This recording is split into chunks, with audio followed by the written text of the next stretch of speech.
Hello, and welcome to Tea and Toast with me.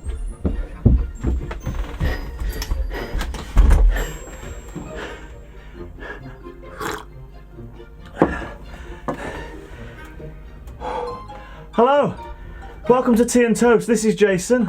And that's Greg. And coming up in today's episode, we've got our top 5 80s cartoons. Greg, where the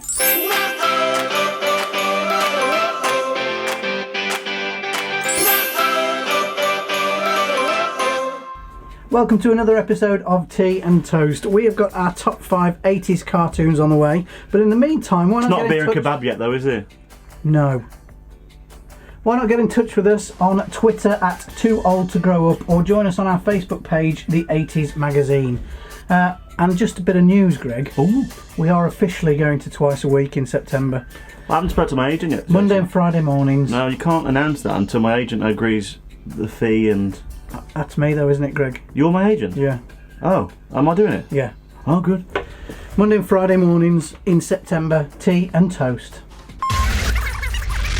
This week what we thought we'd do is our top favourite 5 cartoons ever made. Our top favourite 5 cartoons ever made. Yeah, it's good, isn't it? It's good, isn't it? Yeah. So what we thought we'd do is put them together and show you our favourite. Just ours. So they're not the top 5 of all time. No, just our Just favourite. our favourite cartoons. And we've had a few arguments as well over this, but they're all crackers anyway. But if you don't agree, write in. Tell us. Write into us. Write in, Greg. Stamped addressed envelope.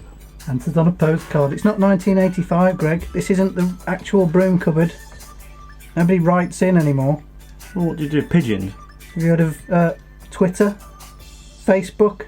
Emails? They can do any of those, Greg. Anyway.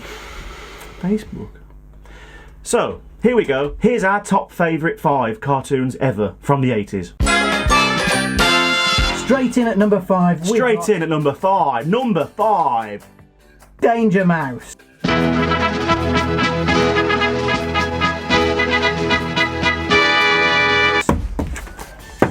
The greatest super agent ever. Super agent. Ever. Secret agent. Secret agent. Originally produced by Cosgrove Hall Films for Thames Television, Danger Mouse was one of our favourite 80s cartoons, wasn't it, Greg? Absolutely loved it. Always my favourite. Was, of course, a parody of things like James Bond, Yeah. wasn't it? Mhm. And his faithful sidekick was called Penfold, voiced by Terry Scott. Who we always thought was a mole. But he's not, he's a hamster. As if you've watched the previous episode, you will know. Hamster. Danger Mouse, of course, was voiced by... David Jason. Yes, the Del famous Boy. David Jason. And it ran from, I'm just going to read this bit, 1981 This shocked to me. 1992. 92? I didn't realise it had run for such a long period of time either, Greg. You were in your 20s watching that then, weren't you? No, I wasn't. You rang, sir. Yes. My name's Mouse, Mr. D. Mouse. I believe you have a reservation for us. You are expected, sir. I'll take your bag. Oh, thank you. No, wait, no, it isn't all bags. Some of it's... Oh! This way, sir, if you please. Number 4 on our list. Number 4. Grow up, Jason. That was ridiculous. Number 4 on our list may shock you. And remember, this is our list. Remember, not yours. So you can write into us on a postcard. Raggy Dolls. The Raggy Dolls. Now, I think that's in at number 4, Greg, mainly for the theme tune, isn't it? Possibly. It's not much of a life when you're just a pretty face. Just to be whoever you are is no disgrace. Don't be scared if you don't fit in. Look who's in the reject bin. It's the Raggy Dolls, Greg. One day, the Raggy Dolls woke up to find a taxi in front of Mr. Grimes' toy factory. Originally aired on CITV, didn't it, Greg? Yes. From 1986 until 1994. 94? 94. That's a shocker, that is. I know. I really didn't know it was that long. And for those of you who don't know anything about the Raggy Dolls, they were a group of toys who ended up in the reject bin in Mr. Grimes' toy factory. Oh. And when the humans weren't around, they came to life and had some Raggy Doll adventures. Bit like Super Ted, really, isn't it? Lots of Raggy Dolls episodes are available on YouTube, Greg. They are, yeah. Yes. They are. So go on and have a look. And, Greg, can you name the Raggy Doll characters? Oh, you've put me right on the spot there, haven't you, Jason? Go on. Okay, then. Go on. Count them, then. I will. Sad Sack. Yeah. Just off the top of my head. Dotty. Yeah. Hi-Fi. Yeah. Lucy. Yeah. Back to Front. Yeah. Princess. Yeah. Claude. Yes, Greg. How do you remember all that? Well, it's on the iPad here, isn't it? Claude was studying Hi-Fi's button box. Tell me, mon ami, he said. Could this thing, how you say, beam me à la France?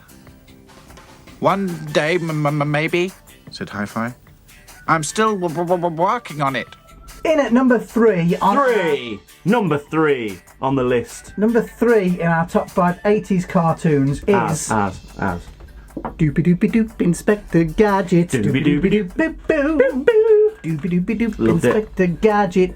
A gadget for everything and everything a gadget.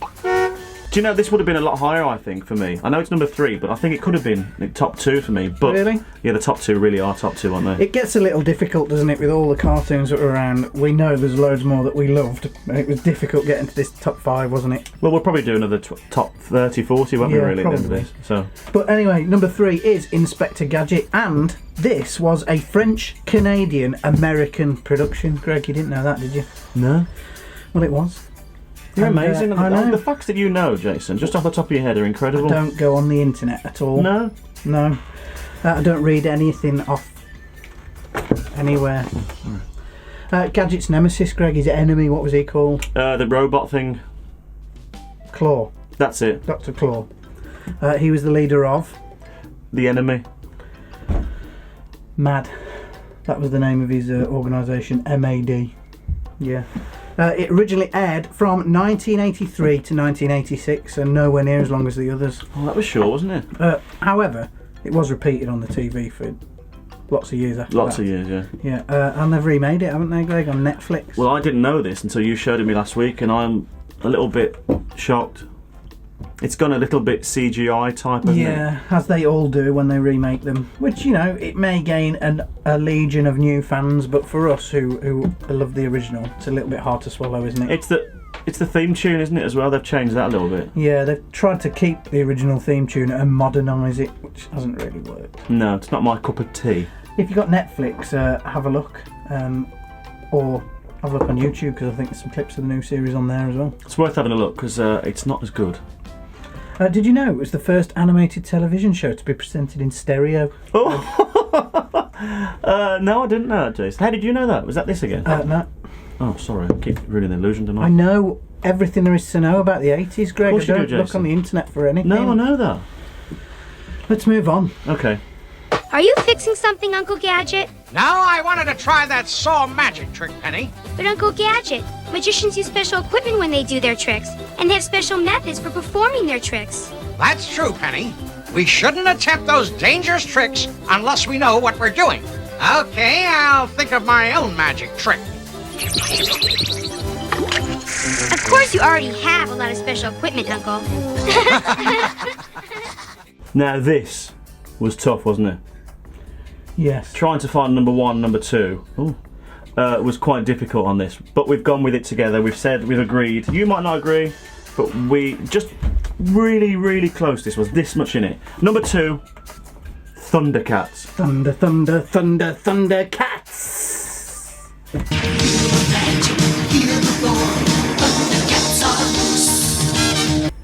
That one there, yeah. Really close, this one, and you'll realise why it was close when we tell you what number 1 is. Thundercats for me, Greg, is the ultimate get home from school cartoon. I think so. I think it's probably a Saturday morning cartoon in America, but for us, it was on CBBC, wasn't it? And the amount of merchandise they brought out for it was just incredible. And most of it, we didn't get, did we? No. Did you know, Greg, that Thundercats was animated in Japan, but voiced by American actors? I can believe that, because it's got that same drawing they do, isn't it? They did Manga it with style. They did it with Mysterious Cities of Gold, didn't they?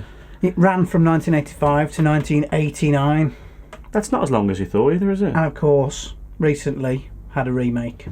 Not a fan of that one myself. No, but again, it may have a new legion of fans who didn't see the original. Shall I? Go on, Greg, do it.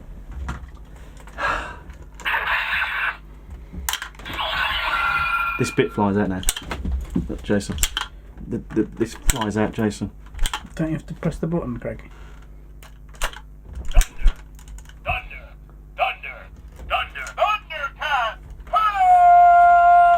Wow. Good, innit? Yeah. Can I have it? Yeah. Thanks. It was awfully rash of you to take that thing on by yourself, Lionel. But awfully courageous, too. Snaff, snaff. Never had any use for courage myself. It just gets them as has it into trouble. So, number 1 in our top 5 80s cartoon countdown, Greg. Get the fireworks ready, Jason. Can anybody guess what it is? I'm sure they can, and I'm sure it'll be number 1 on lots of people's top 5 80s cartoons. She-Ra. He-Man and the Masters of the Universe, Greg. Yeah. Loved it. By the power of Grayskull!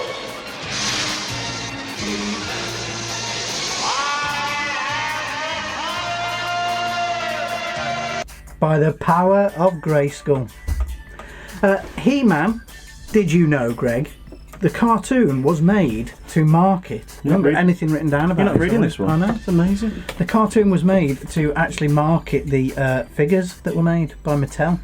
So the figures came first, followed by the cartoon. How would they have... Yeah, but how? How is that possible? Well, in 1976, Mattel were offered the rights to the Star Wars figures. Right. But I think they wanted a lot of money for the licence. About £750,000 in 1976. That's a lot of money, isn't it? It is, yeah. And their CEO at the time, Mattel's, turned it down. So he turned down the opportunity to produce all of the Star Wars toys. Good one. Yeah. So obviously, when he realised his mistake, he thought that Mattel needed their own range of action figures, and so they came up with He-Man. But that's amazing. They came up with a figure before anything that it was famous. Yeah, I don't understand. A lot of the backstory and things like that were changed and made for the series, so a lot of the story came from the series. It wasn't like a complete product, and then they made the series. They had the figures, then the series came along and they wrote the backstory and all the episodes and all that kind of stuff. I'm genuinely amazed at that, Jason. And it was made by Filmation. I remember the bit at the end. Yeah. Like They also made the Ghostbusters cartoon. Ghostbusters! Not the real Ghostbusters cartoon. Ghostbusters! But the other Ghostbusters cartoon. Ghostbusters! Yes. So there you go, Greg. That's number 1. Number 1. In today's adventure, Orca was warned not to play with certain bottles. Well, Orca didn't listen, and he nearly caused a lot of trouble. There may be containers like this one in your home. This symbol is a warning of poison. Say, that looks like Skeletor. And just like Skeletor, it's bad news. It can make you very sick. So if you see this picture on a bottle or box, it means I'm dangerous, don't touch me. Be a safe person, not a sorry one. Chase. What? No joke this week. Oh, thank goodness for that. Well, I watched one of the episodes and you were really you don't like them, do you? No, they're terrible. I always try though. So, no joke this week, Chase. Good. I went down the road today, Jason, to get one of them storage things for your computer. Hard drive. No, it was only 5 minutes down the road, Jason. It was quite easy.